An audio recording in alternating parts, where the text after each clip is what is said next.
Everyone is aware that we are no longer in a war on terrorism, but in a war of independence. Everyone must understand that it is a strategy for the imperialists to impose this war on us. Normally, every leader, every ruler should fight for their country. It's a strategy. They fight for their interests, and we must also fight for our interests. If we manage to develop, to prosper, it means that over there, they will not be able to develop. They will have to regress. If we manage to transform our raw materials tomorrow, it means that over there, factories will close. Do you understand the logic? So it's normal that they fight to disrupt our society, to keep it in this constant war, so that we can never think about developing one day.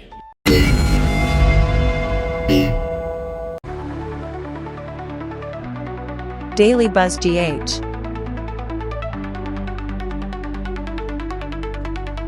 Hello everyone.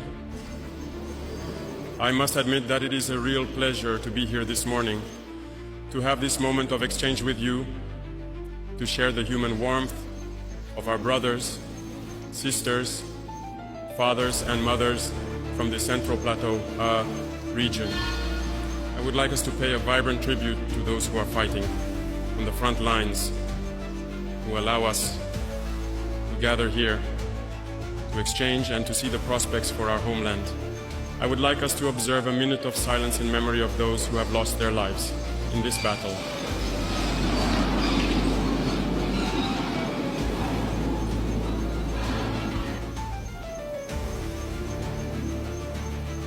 Thank you.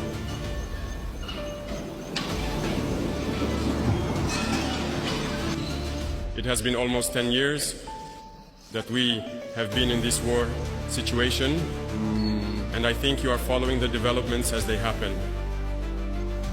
I hope everyone is aware, and I hope everyone is aware that we are no longer in a war on terrorism, but in a war of independence. Everyone must understand that it is a strategy for the imperialists to impose this war on us. Normally, every leader, every ruler should fight for their country. It's a strategy. They fight for their interests, and we must also fight for our interests. If we manage to develop, to prosper, it means that over there, they will not be able to develop. They will have to regress.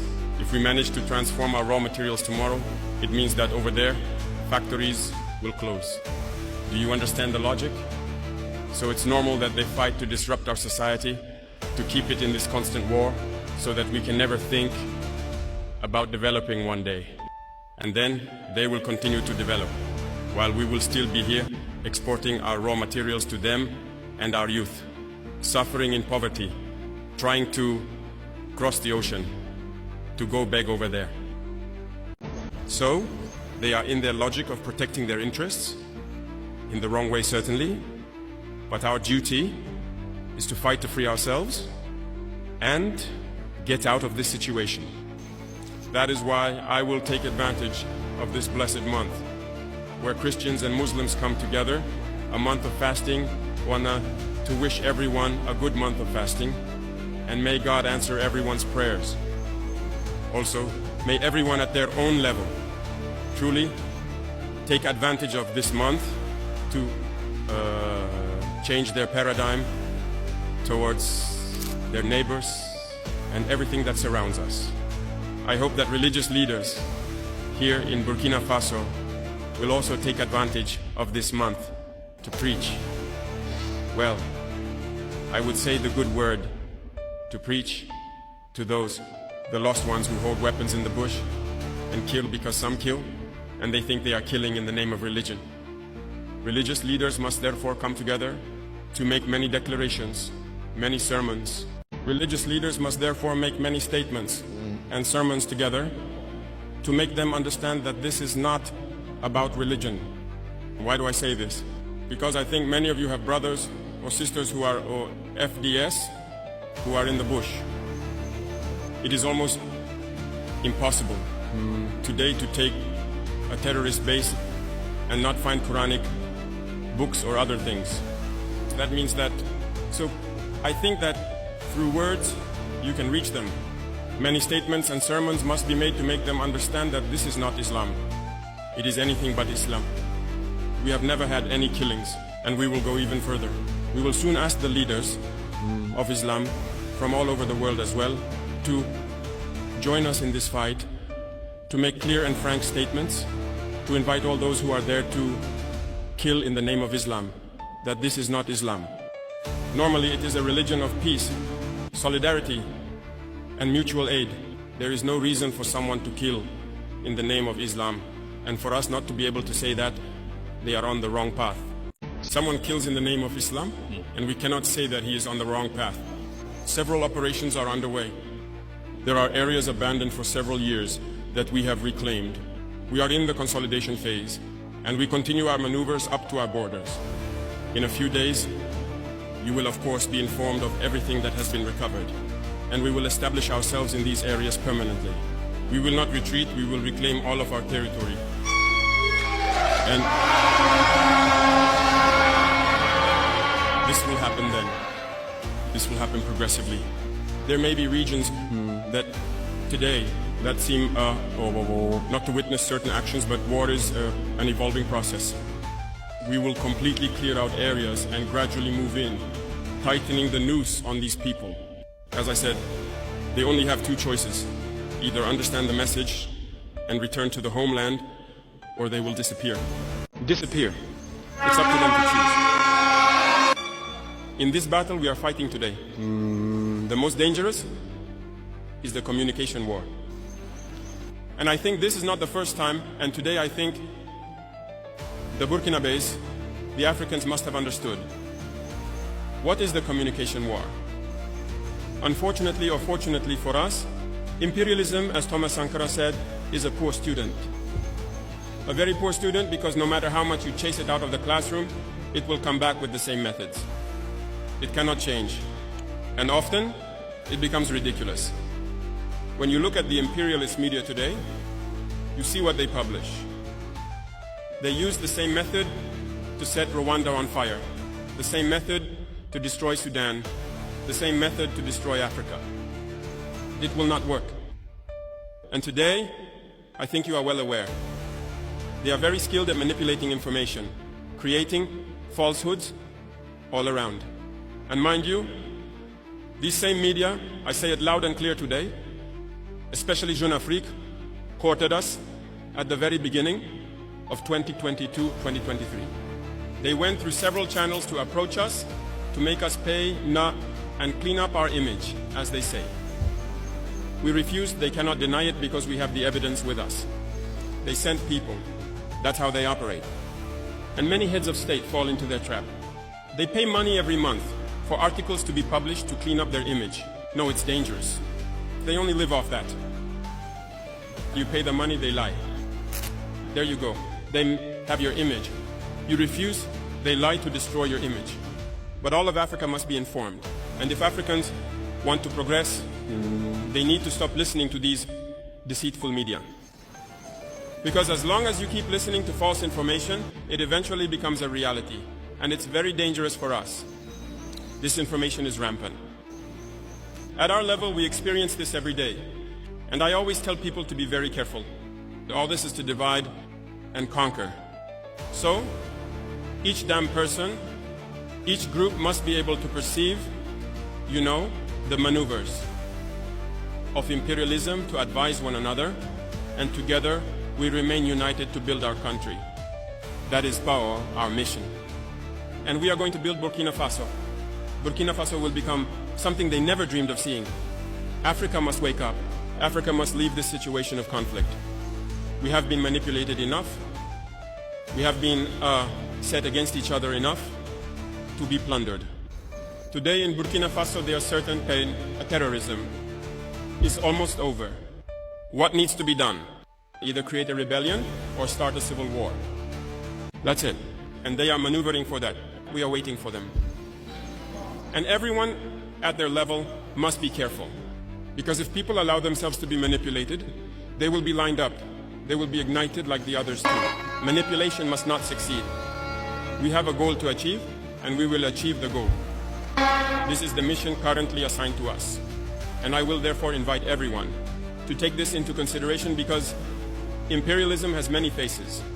We talk about imperialisms that are outside the continent, but there are imperialists within us too, here in Burkina Faso. When it comes to saying certain things clearly, it must be said. It will hurt, but we will ask each other for forgiveness. But we must tell each other the truth in order to move forward. There are people in Burkina Faso who do not want to see others progress. There are people who want to remain alone at the top. No. We have decided to make the state a bit stronger and to share the wealth, because the misinformation started already when we began to implement the Faso Mbeo initiative. Many entrepreneurs started to mislead the youth and all that. No. We have awarded contracts. We have awarded road contracts, right? At what level are we? The execution rates for most are not good. The minister recently made an outing, a tour. You all followed it on TV. It's not going well. It's slow. We are asking people to unite. We ourselves have tried to put people in groups. They don't want to work in groups. That means we unite them, in one way or another, so they can move quickly. We are not going to wait for the whims of some and others. And let Burkina develop in 500 years, 1,000 years. No. For us, it's in 5 years. We want to see some significant things. So, if you unite, you will have more equipment and you will be able to work more efficiently. As a result, we are in the process of equipping the ONBE, the Sonator. Now, people are immediately asking for water. We are forced to build our own dams, clean what is there, and dig our own wells. That's why we bought the equipment, to equip the ONBE. They are already in Eredego on the road to Bobo to build the first dams. The second issue is the bankers. Today, it is still very common that many bankers refuse to support those who win state contracts and all that. Well, we are on this matter. People need to change their approach. Is there a banker in the room? I don't know, huh? There isn't one. All right. So you will report back to the bankers. This needs to change, because many banks operate with state money. We have asked the bankers. Things need to change, because many banks operate with state money. We asked the bankers to return a portion. This is what we call term deposits, or DATs. These are state-owned companies that deposit their money in the banks. We want our money to do work. People find that they cannot give the money because it will weaken their bank. But every year, the banks have made so many billions in net interest. The other day on TV, I was watching a bank that also makes billions in interest and shares it. No. Either we truly understand each other around a table, or we will move on to another method. And this morning, I wanted to make this statement so that you understand that the fight that is about to begin, the dust will rise, as we like to say. But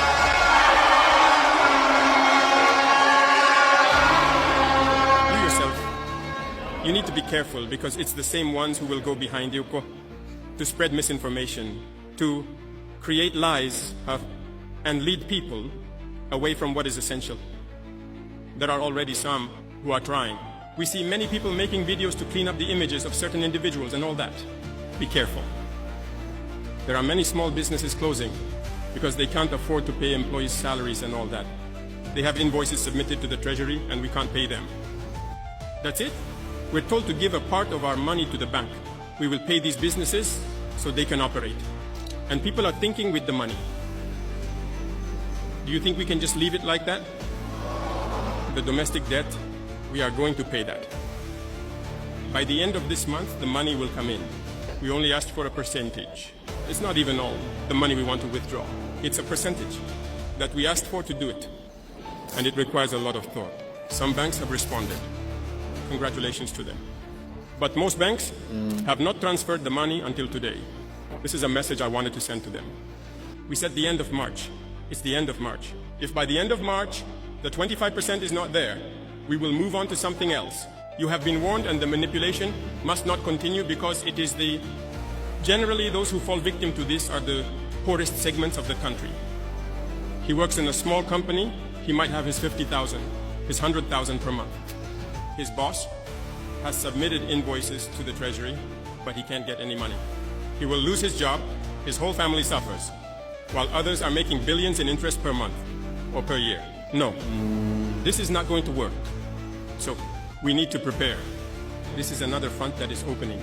There will be all possible manipulations, but stay calm. We need to move forward. Those who want to import something to Burkina, go to the ministry. They will give you the papers. There is no deal. If you go there and someone asks you to pay anything, come to the presidency even to complain. There is an office there for that, and we will see who asked for the money. So, there is no deal again to get a special import authorization. It's clear, it's straightforward. It must be done. Those who import and then hide goods in warehouses to cause inflation, please find them and tell them to stop. Do not pay. Come hide. Wait for there to be a shortage to release and then set very high prices. They must stop that. Once the ministry has started to uncover the warehouses that people have built under the guise of that tool, the store. If we catch them, we will sell for free and deposit into the treasury. That's the instruction I have given. So, declare the warehouses. We will move forward. So I am counting on you, gentlemen, the economic operators, to, among yourselves, advise each other so that this kind of situation does not occur. People hold back. They wait for there to be a need, and then they come out, set a price to gain. That's not even good. It's not good. I don't think it's a fortune that God will bless. We need to manufacture many things locally. I am convinced that whether it's electric or motorized tricycles, we can manufacture them. So we want to give space to our young talents to express themselves.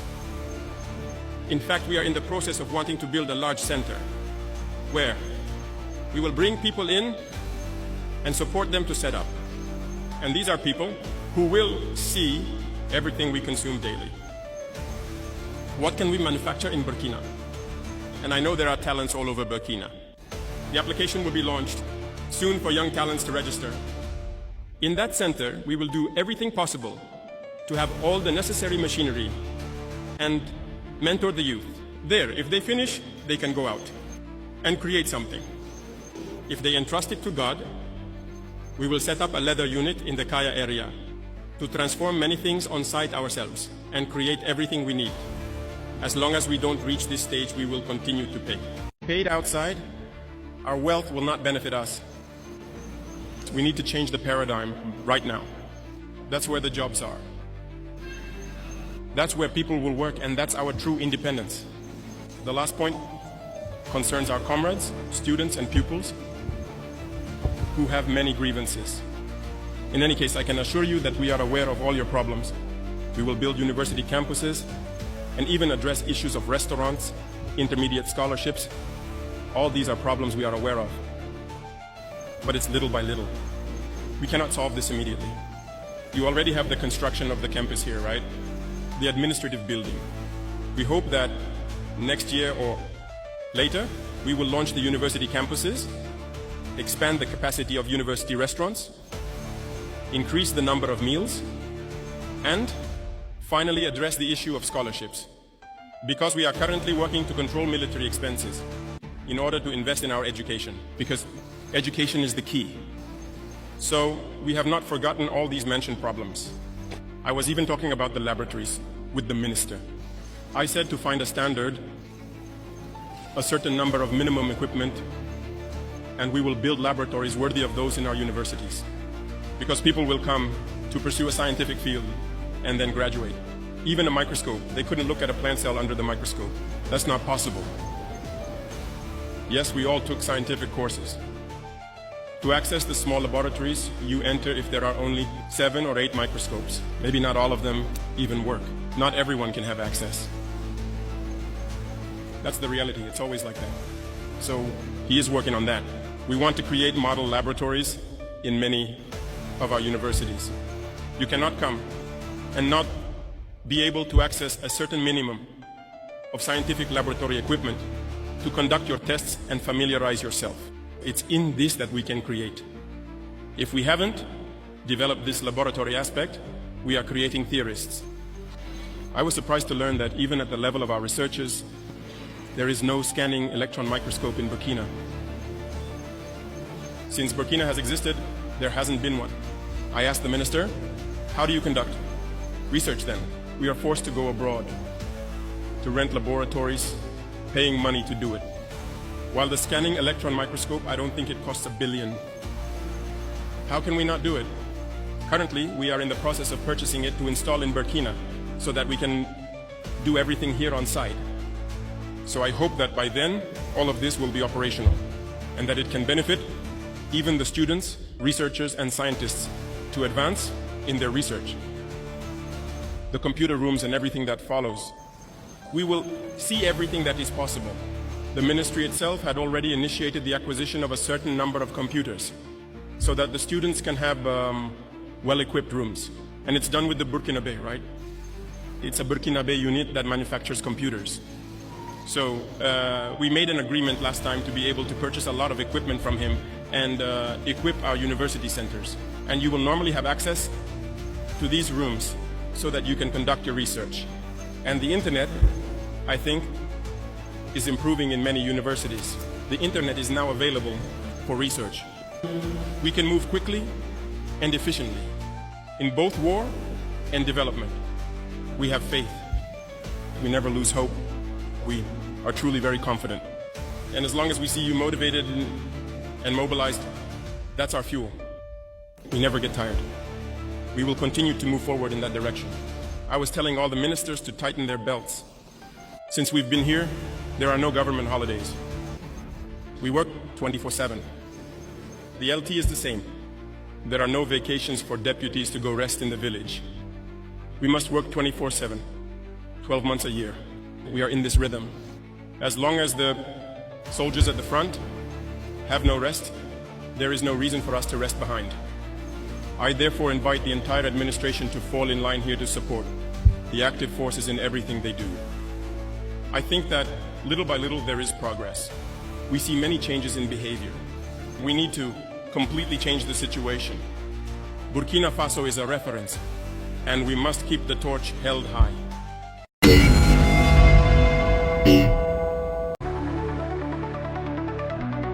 Daily Buzz GH.